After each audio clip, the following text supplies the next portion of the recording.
Hello, everyone. I'm Jonathan Little. I have messed up my PowerPoint. Hope you're all having a wonderful day. Hope life's treating you well.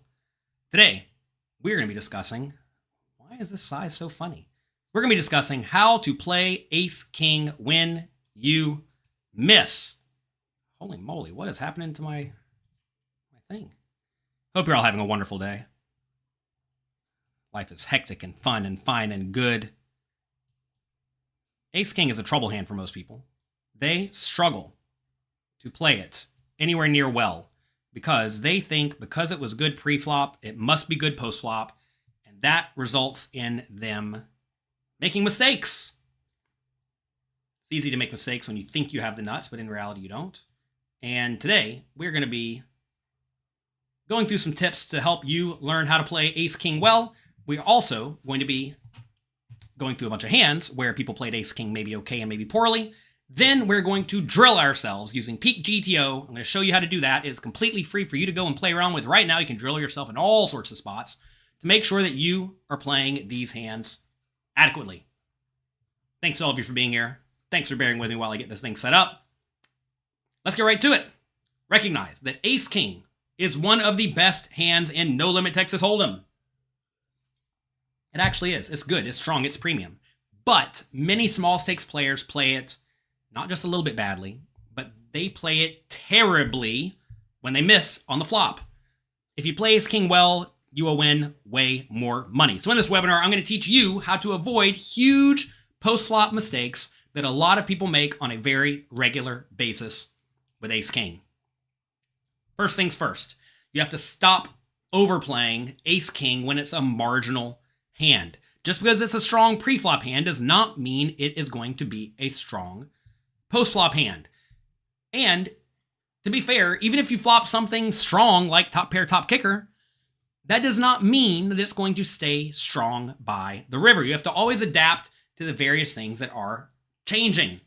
Bo says Ace King is overrated. Hit or miss. Well, depends, right? Sometimes top pair, top kicker is the effect of nuts. Like say you have 12 big blinds and it comes King 7-2 and you have Ace King, you're happy to put your 12 big blinds in. If you're playing 1,000 big blinds deep though, and it comes King 7-2 and your weak, tight, straightforward player wants to put all the money in, your Ace King is dead. So you always want to make sure you are adapting to the scenario that you are in. I have some hands pulled up. Hopefully, what in the world is happening today? Nothing is sized properly. I don't know what happened to this. I literally had this set up from before. That's okay. We'll try to fix this now on the fly. Hopefully this does not work too badly. Oh, you know what I'm doing wrong? I know what I'm doing wrong. I'm on the wrong overlay, everyone. Ha ha ha. There we go. There we go. Now this is going to be way too big. That's okay. That's okay. That's okay. That's okay. It's one of those days. It's been a hectic day. Hope you all are having fun days that are not so hectic for all of you. There we go. We fixed it. Goodness gracious. Goodness gracious. I've been a video recording machine recently. We have a lot of new content coming out at pokercoaching.com very, very, very soon. Make sure you check it out. We have a lot of stuff for myself, Brock Wilson, Chris Brewer, Justin Saliba, Shannon Shore, Aram Zobian, maybe a few other people. Make sure you remember pokercoaching.com. All right, here I have Ace King. This player raises it up 40 big blinds deep. The big blind calls. Flop comes 9-8-8. What do you do with your Ace King backdoor flush draw here? Take a second. Think about it. Be honest. What would you do with Ace King in this situation?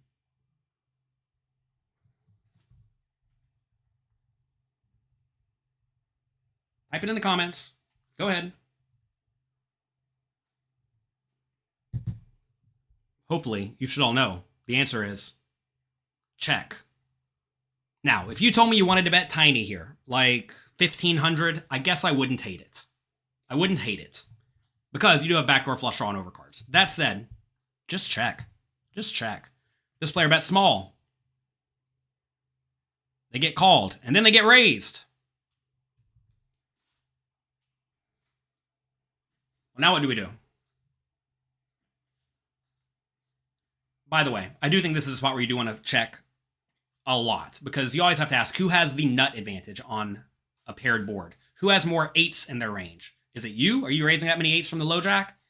Obviously not. Could the cutoff have some eights? Some. Ace-8 suited, King-8 suited, Jack-8 suited maybe, 10-8 suited, 9-8, 8-7, etc. And could the big blind have some eights? Yes, obviously, they're going to have a lot of random offsuit eights. So this is a spot where you completely lack the nut advantage. When you completely lack the nut advantage in a multi-way pot, you need to do a lot of checking. Anyway, we bet, we get raised, fold, duh. This player decided to call, though, because, you know, ace-king. Turns an ace, oh boy. Oh boy, what could possibly go wrong now? They bet again. The only thing worse than calling would be shoving. Folding's pretty bad. This player shoves it all in. Ace-king, probably the best hand. I don't want to get outdrawn by their obvious draws. But no. This is a blunder. This player blundered by betting the flop. They blundered by calling the raise. They blundered by jamming the turn. When they get called, they're going to be against an 8. They're against an 8. And you know what this player told me? They said that they got unlucky. They got a bad beat. They made top pair, top kicker against trips. That is just unlucky.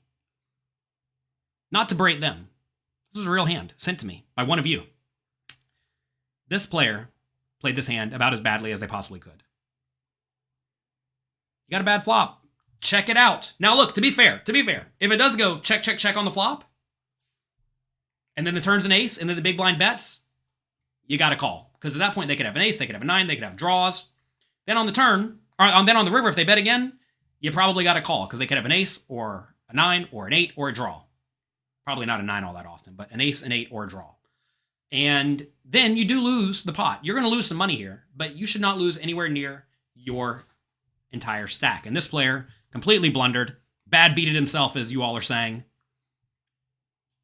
And hopefully they learn from it. The problem is a lot of people send me these hands to complain about their bad beats, and I'm not sure this player learned from it because they're probably going to do it again in the future. I hope not, though. Let's take a look at another badly played ace-king. Cash game this time. We have a cutoff raise, button calls, big blind calls, 10-9-5. We have nothing. Check on the flop. Okay. Check. Turns to 2. Big blind checks turn. Should we bet now?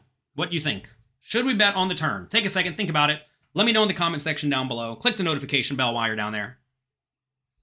Only 11 likes. You all really don't like missing with ace-king, do you? Is it because I used the wrong overlay in the beginning? Please don't punish me for using the wrong overlay. It's been a really, really busy day. Okay. A lot of people at this point think, okay, the turn didn't change anything. I probably have the best hand, so I should bet. And to be fair, you probably do have the best hand a large chunk of the time. Is that a good enough reason to bet, though?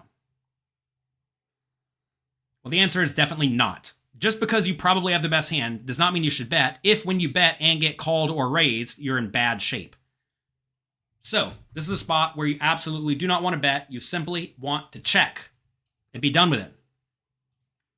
Good. Now we have a $20 bet from the button. Big blind calls.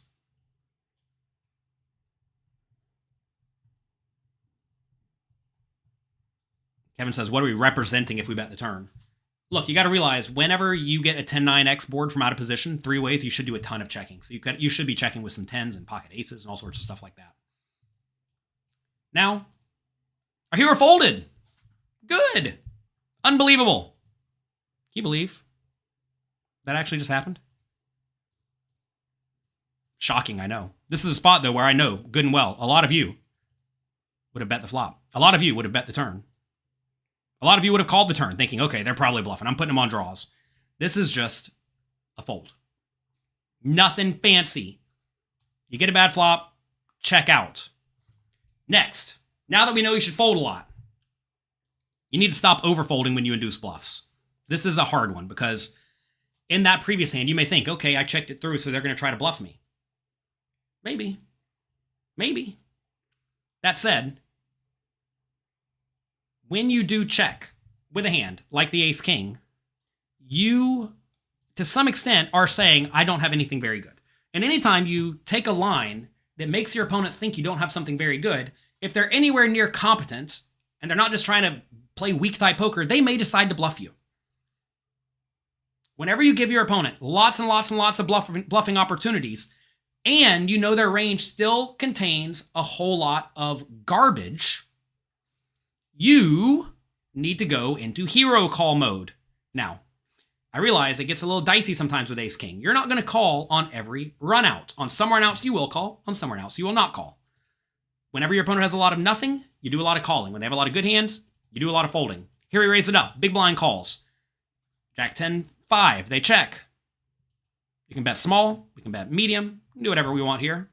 We get called. Turns at 2. Check. Check. So far, so good. You think most people will bluff with less than ace high? I mean, if they're bluffing with better than ace high, is it really a bluff? That's a value bet, isn't it? On the river, this player bets 3K. Ugh, 3 into 9. Now, this is where your opponent's tendencies are going to be very important, because some people will literally never bluff for 3K into 9. When they bet this size, they have a value hand and they're trying to get called. Maybe that's your opponent. Maybe it's not. I do not know. That's up for you to decide. If your opponent will use this size with some bluffs, though, give an easy call. Why? You beat all the draws. Notice a whole lot of draws missed. Ace queen, king queen, queen 9, 10 9, 9 8, queen 8, backdoor or front door diamonds, backdoor clubs. Now, certainly, they could have you beat here. But you have to realize you need to be good 20% of the time. You have to put in 3 to win 15. 3 divided by 15 is 20%. So if we're good in this spot more than 20% of the time, we should find a call. Now, Kevin makes a good point here in the chat. Kevin's always here. Hello, Kevin. Maybe this is a bet for your opponent to find out where they stand. Some of your opponents who are very straightforward will make this bet with a hand like 10-8 or king 5 to just, try to put money in the pot. They think they have the best hand, so they're going to make a small bet. And then if you blast them, they will fold. And if you're against that type of player, if you have that kind of read on your opponent that they're going for the small bet with a very medium strength hand, make it 18K and just steal the pot 100% of the time. Now, some people will make that 3K bet and then call every time if you make it 18K. Don't do that. But if your opponent is that type of player who's going to make that play, then blast them. That said, this is a spot where I think calling is very reasonable if they will use this size with some bluffs. This time, 9-8 suited. Somebody asked earlier on the previous hand. Oh, I already deleted it. Let's see. Easier said than done to bring these hands back up out from the void, from the nether realm, as someone said earlier. I read the comment section. Let's see. Would we have played this hand differently if we were heads up? Okay, say that we were in the spot heads up.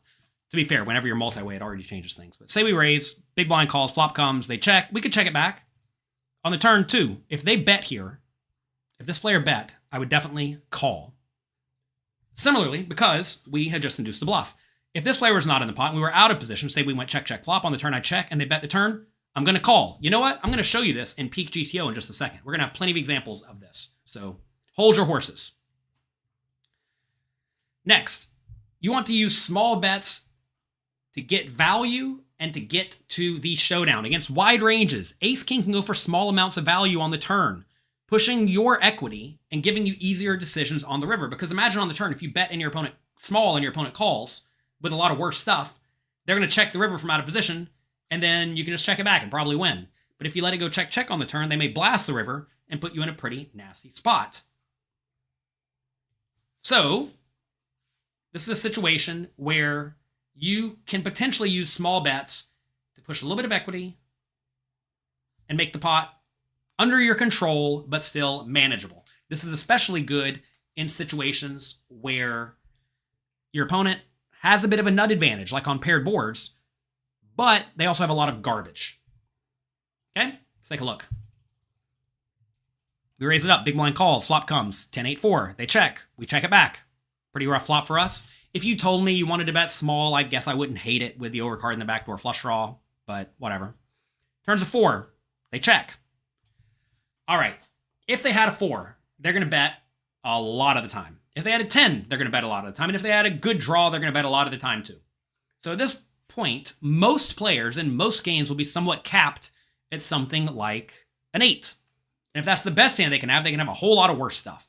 So I think this is a pretty reasonable spot to go for a small bet. We do go 1,500. Now, you don't want to do this against players who are going to check raise you very frequently.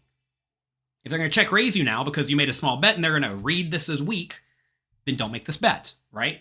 Use some common sense. Don't play right into what your opponent wants you to do.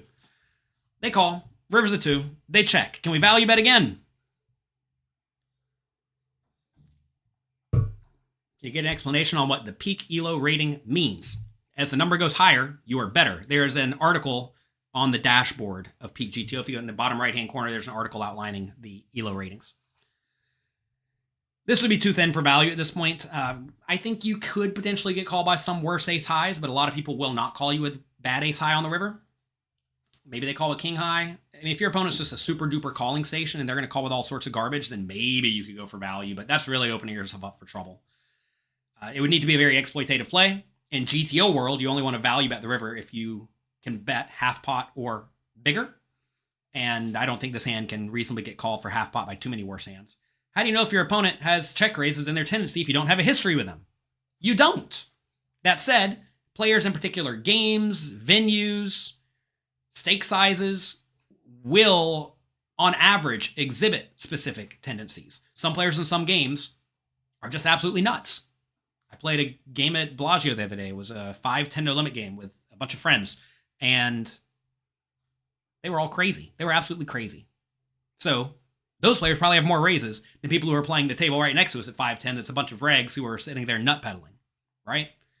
So always consider the tendencies of the players in the game in general. This is a spot where just check it back.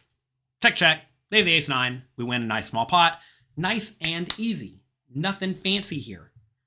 If you're playing GTO, does it really matter who your opponent is? No. That said, you make more money by exploiting your opponents than you do playing GTO.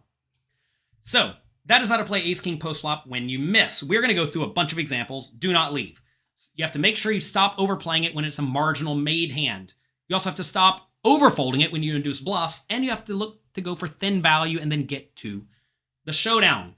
We're going to use Peak GTO to train this. If you have not already checked out Peak GTO, check it out right now. You can go to peakgto.com and get early access for free. $0. You can literally train yourself for any scenario like I'm about to show you right now at peakgto.com. We have content from Chris Brewer, Brock Wilson, me, Justin Sliba, and David Peters, all world-class GTO players who are allowing us to use their sims made by the best players in the world who are crushing the biggest games in the world. It's all here for you. Hope you enjoy it. Also, we have a new course, the Poker Math course, that every player needs to know. You actually get completely free access to both Peak GTO and my new Poker Math course that you must know if you want to succeed at poker. All of this costs you $0 at the moment. 0. A big 0. Think of the value. I literally can't make it any cheaper than free. All right, here we are on Peak GTO. We clicked on the Trainer tab. When we click on Trainer, it's going to bring up this. What we want to do here is we want to click on Full Hand, Tournament, 8-handed, 1 big blind ante. I want to be in the, let's say, the cutoff against the big blind. I want to be playing, oh, it's below the fold. I'm just going to tell you what I'm selecting. I'm selecting 40 big blinds deep, raise first in. Now, what do I want the board to be? I can either put in a specific board, or I can filter for, let's say, middle card, low card. You could do paired, disconnected, unpaired, wet, coordinated, dry, whatever. I want my hand to be ace-king, either one, suited or offsuit. Let's start. Here we go. Ace-king suited in the cutoff. We will raise it up 100% of the time. Big blind calls, 9-9-4. What do we do? Take a second. Think about it. Do we bet frequently? Do we check it back on this board sometimes? I have to presume this is a spot we want to bet frequently and small. Maybe checking it back's fine. We are supposed to bet small 100% of the time, though. They just fold, nice and easy. If you wanted to see what you should bet with in this spot, we have down below, how do I do this? Let's see. I'm gonna make this a little bit smaller. You can scroll down here and click right here, this little hat. Click the little study and library section, and it will pull up the spot we were just in, and it will tell you what you should be playing in this manner. In this spot, when they check, we should bet small with everything. Okay? Good. We nailed it. Let's do another hand. We raise it up. We're raising it with all these. We're not limping anything. They call 8-6-3. Do we bet or do we check on the 8-6-3? Is Peak GTO and the math available through Poker Coaching Premium? All of these things are free. They're available for everyone right now for a limited time. Get it while you can. They will not be free for long. Should we bet or should we check? I think we can probably go either way here. I'm going to say check. Check 52%.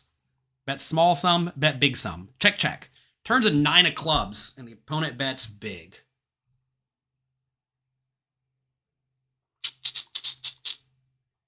What do we do on the 9 of clubs when he bets big? I think we're supposed to just fold. Seems fine to me. Fold. Ah, we're supposed to call. I messed up. All right, let's go take a look. Fold 4%. This is perhaps that spot where we've induced our opponent to bluff. What should we stick around with? Okay, so ace-king is mixing, right? So look, this is a spot where you want to look at GTO and ask yourself when you're studying, is my opponent going to play like GTO would actually play? And also, if I am opting to fold, is that logical? If you're playing something like a tournament where there's merit in just surviving in the tournament, then you should err towards folding in a lot of roughly break-even spots. And ace-king, as we see here, is mixing, which means it's roughly break-even. Notice ace-queen's folding, ace-jack's folding, so like this is kind of forgivable. Now, the question becomes, is the opponent betting with roughly this range on 9, 8, 6, 3? Are they betting king-jack? Are they betting king-10? Are they betting ace-10, ace-jack, 5-2? I don't know.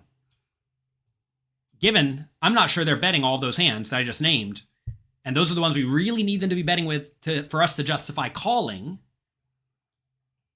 that should probably make us want to fold, right? If they're not going to bluff all the bluffs that GTO is using as a bluff, we, in turn, should overfold compared to GTO. This is how you want to go about studying poker. Don't just simply sit there and think, okay, GTO said fold sometimes, I did okay. No, you really want to ask, is my opponent finding all the bluffs? And also, is the opponent finding all the value bets?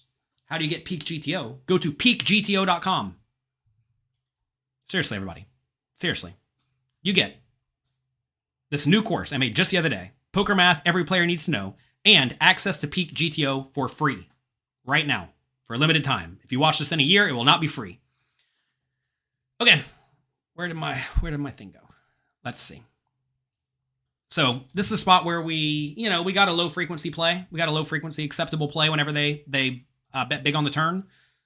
But I think it's probably fine. Now, what if they bet small on the turn? Then we're definitely going to call. Against the small bet, you see we actually call every single time with the ace-king. And that's because we're getting much better odds. We actually do a lot of raising against a small bet too, which is interesting to see. Okay, next hand. Let's raise it up. They just folded, huh? Okay. We are tinkering with the trainer. We're always trying to make things better. By the way, this came out just the other day. If you all have any feedback, there's this feedback tab. I would love for you to click this feedback tab and give me some feedback. If something breaks, let me know. If something's not working right, please let me know, because we are working hard to make this the best program we possibly can to teach you how to play GTO poker. By the way, you'll notice we don't use a whole lot of bet sizes. That's because that is not how any decent player actually plays. No good poker player is trying to balance 12 bet sizes in order to figure out how to play really, really, really close to GTO. I hate to break it to you. We are not superhumans. We are mere humans, and we have to play implementable strategies within reason. Now, while you should have multiple sizes, and you should consider using multiple sizes in lots of spots, you need to only use a few in reality. If you're a mere human, like me. I know I may look like a robot, but I'm not. So, recognize we are teaching you to play good, strong strategies you can actually use in the real world. 993. We already saw 994 as a small continuation bet every time. Small continuation bet every time, 100%. Ace, king, we raise it up. What about versus an open, where we're going to 3-bet every time if somebody raises, of course.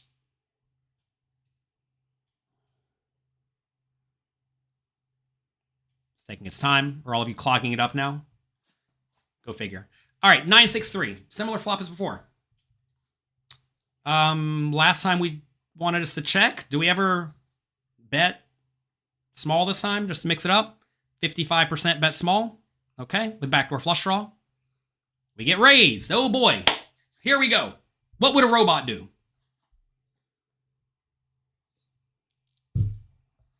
What would a robot do in this spot? But yes, Jamie, if you want to play against an open, literally go to Peak GTO, click on Trainer. I'll show you how to do it. Super easy. Super easy.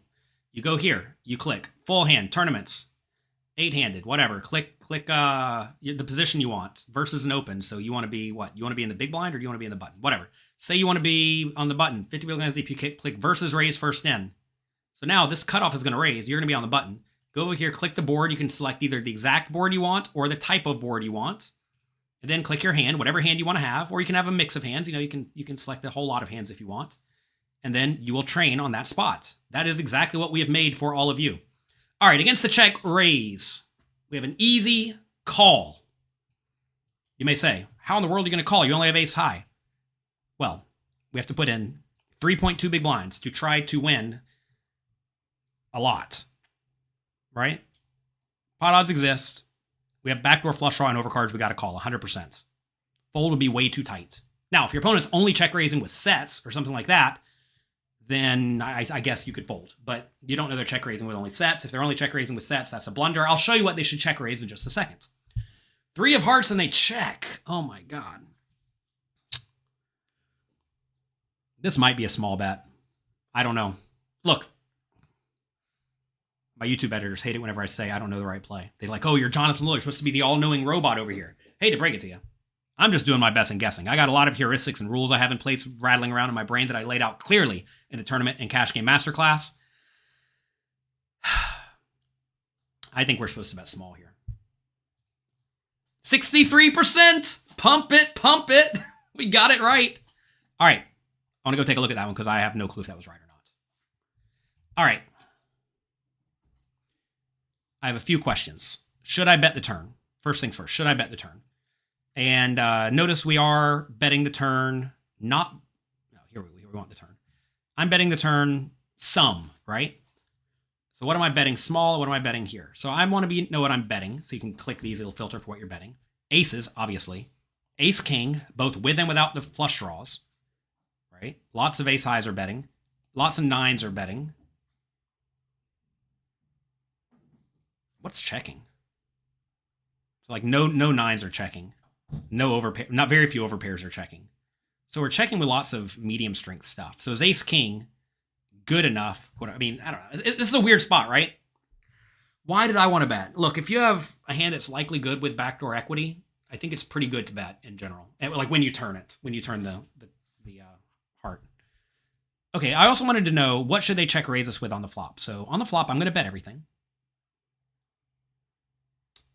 I'm sorry, I'm not going to bet everything. We already know we're not betting everything, but I thought we could mix it with this. And with backdoor flush draw, I thought we should bet frequently and small. Turns out that's true. And they raise us to 4.7. What should they raise us with in general in this spot? So someone said you should fold because they have a big advantage. Well, look, they should be check raising a lot of nines.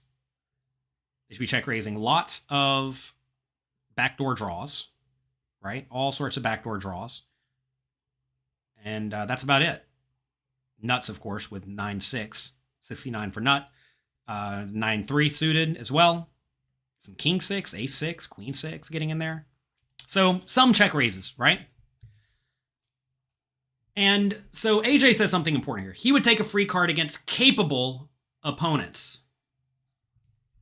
This is something that I think a lot of people get hung up on. They think, oh, my opponent's good, so I should be careful.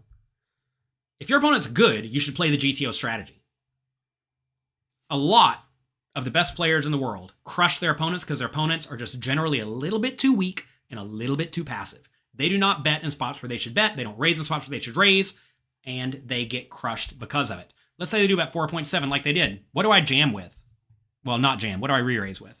We're too deep to jam. Ace 9, King 9 are getting in there. Kings, queens, etc. when we have it. So we are getting it in with some hands on the flop immediately. If we do click to 16, and then the opponent happens to jam us. Notice they should jam us pretty wide. Do we call it off? Of course we do. We call it off with all of our nines. You may ask, are we just really trying to get it in? The answer is yes. Ooh, look, queen 10 overcards, backdoor flush draw has to call it off. That's a nasty one. Anyway, fun spot. I'm glad we got it right. All right, ace king, let's raise again. GTO is a maniac, indeed. We raise to 2.3. They rip it in for 40. Do we call? Of course we do. Call 100%. Here's a question for you. What's the worst hand you call with? You make it 2.3.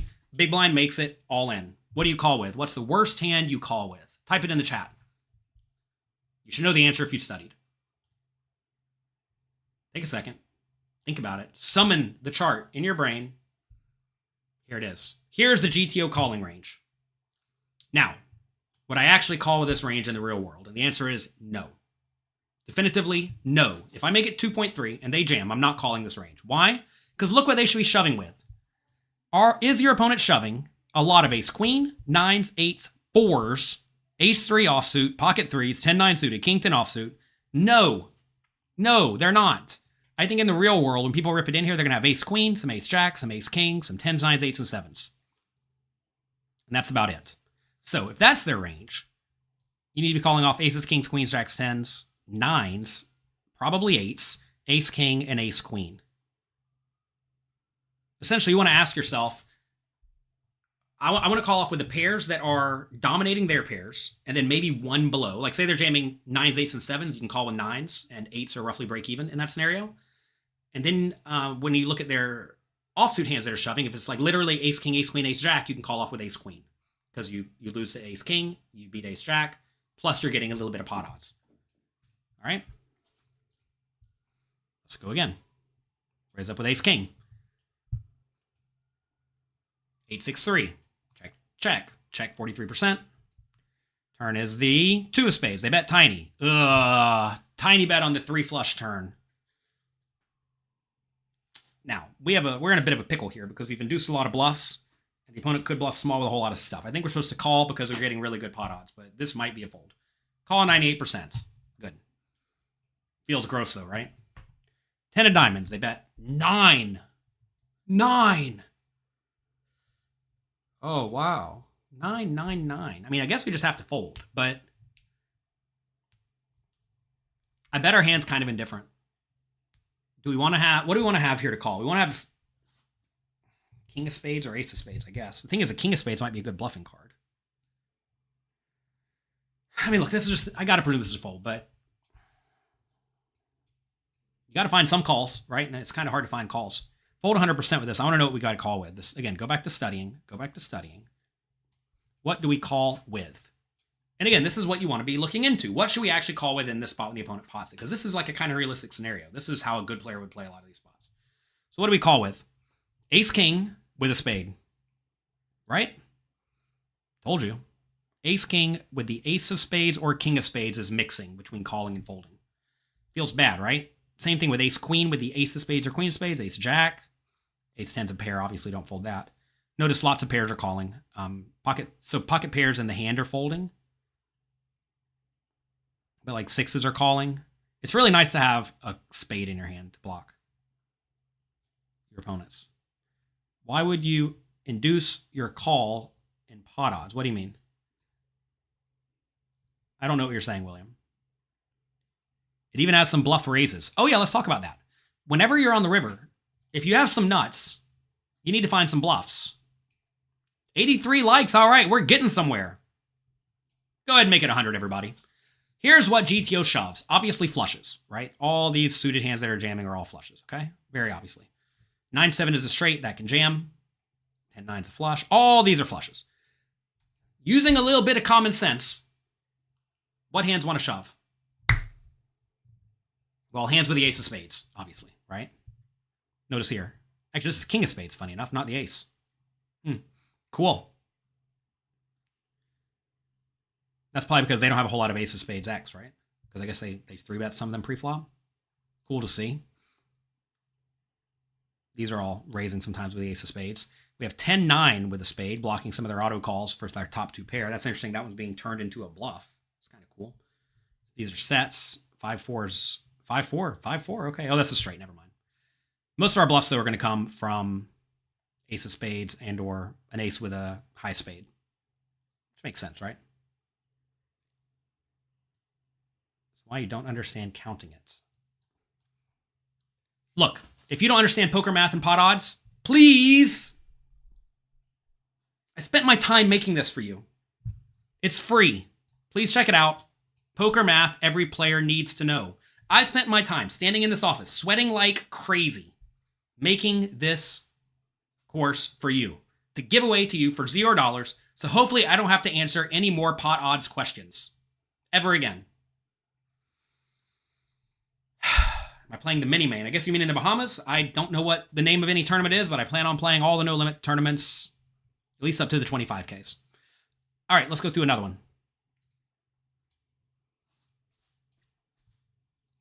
Is the MTT setting going to have a one big blind option? It already does have a one big blind option.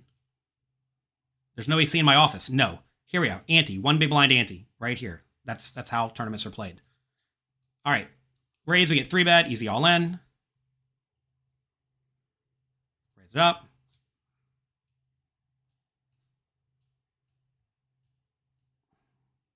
Where is it in Poker GTO? I don't know. This is peak GTO. I don't know what Poker GTO is. We already saw this flop. We're going to bet small. I didn't even look at the number. They call. Turns a queen of diamonds. Check, check. 99% check. River is king. Value bet. Half pot or pot? What do you think? Half pot or pot? 1 second. Are you leaving now? What time? I'll be out in 1.5 minutes. I have to get my children from school, so I have to go. I'm going to go pot here. 56% pot, 43% half pot. We win. One more hand. I have to get my children off the bus. My wife's like, what are you doing, crazy? It's time to go. Okay, this is actually last hand, then I got to go. Please check out peakgto.com. I would appreciate it. I have to go trick-or-treating with my children. I'm going to check back this one.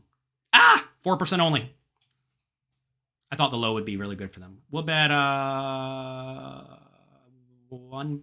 on the turn. Got it wrong. Check or bet small. All right. Finally got me wrong. That's it for today. Whenever you're rattled and life's going on, sometimes you'll make bad plays. That's the secret of today. Keep your mind together. Stay sane. Please do me a favor. Check out peakgto.com. It is literally free. For now. Check out the new poker math course. It is literally free. For now. Good luck in your games. Have fun. Have a wonderful Halloween trick-or-treating. Be nice to the children. Good luck. I appreciate each and every one of you. Click the like and subscribe button before you go, please, please, please, please.